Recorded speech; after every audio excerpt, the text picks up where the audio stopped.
Joining us now in the studio with how Israel should prepare and respond to the upcoming Gaza protest is former Labor Knesset member and former head of the Mossad, Major General Dani Yatom, and Middle East expert and colonel in the reserves, Dr. Reuven Berko.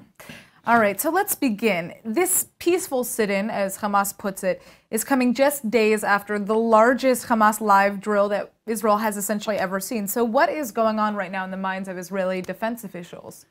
Well, I think that the Israeli defense officials should take the threats very seriously and should prepare themselves to a march of many people. I don't know how many. I know that Hamas tries to encourage the Gazians. They do not like the idea, the Gazians, the regular Gazian. He does not want to participate in such a march because he might get killed.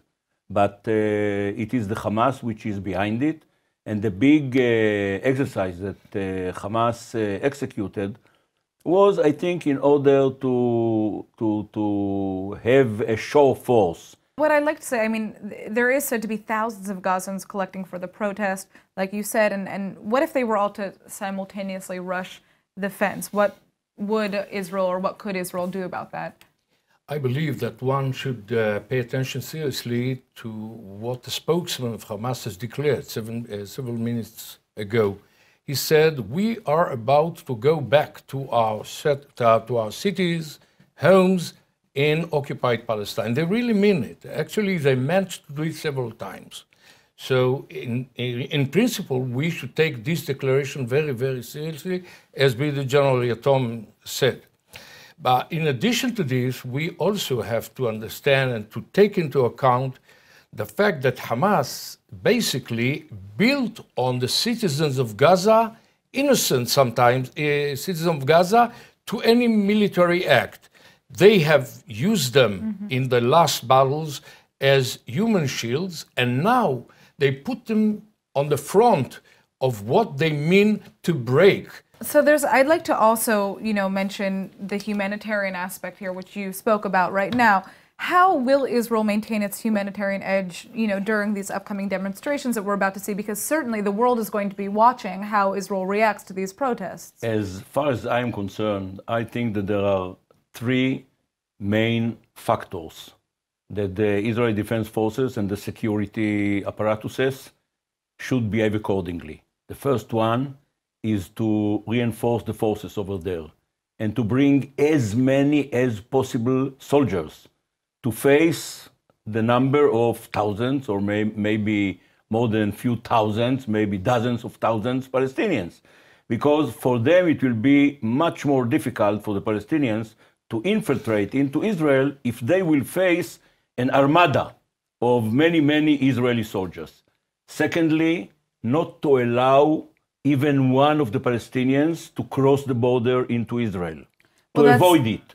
And the third one, which might be contradictory, is to make all the efforts so that the number of casualties, especially killed Palestinians, will be small. Now to your question, the humanitarian situation in Gaza is awful. Nobody helps today the Gazians, not the Egyptians, neither any other Arab country, even not Abu Mazen. On the contrary, Abu Mazen squeezes them. The only people that pay attention to the humanitarian situation in Gaza are us, the Israelis. So on one hand, we have to, as I said, to build a wall, so to speak, in order to avoid them, to infiltrate into Israel. On the other hand, to tell them that after this march of return will come to a cease, then we will speak with the Egyptians and with many others in order to see how do we rehabilitate the situation in Gaza. I mean, I guess my final question here is, how concerned is Israel truly? I mean, obviously there are all these apparatuses, these plans being set up to kind of deal with this issue. But on the ground, within the military itself, is there a deep concern about what could take place here? No, or... no. Yeah. From my own experience, I remember that Israel has developed several means of overcoming this mass people coming into our side.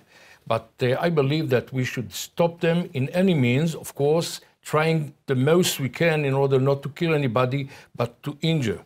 On the other hand, I believe that this is an attack. This is, despite the fact that they're using people, this is a military, vulgar, cynical attack on Israel using people instead of missiles. So the response is, in a case that this increases, in a case that Israel find it hard to stop it, I believe that we should go back to square one and interpret this aggressive act of Hamas in a response deep in his backgrounds, deep is in his stands, holds, and etc., etc. I believe that the response should be on the back of Hamas headquarters. Well, thank you both so much for joining us. Thank you.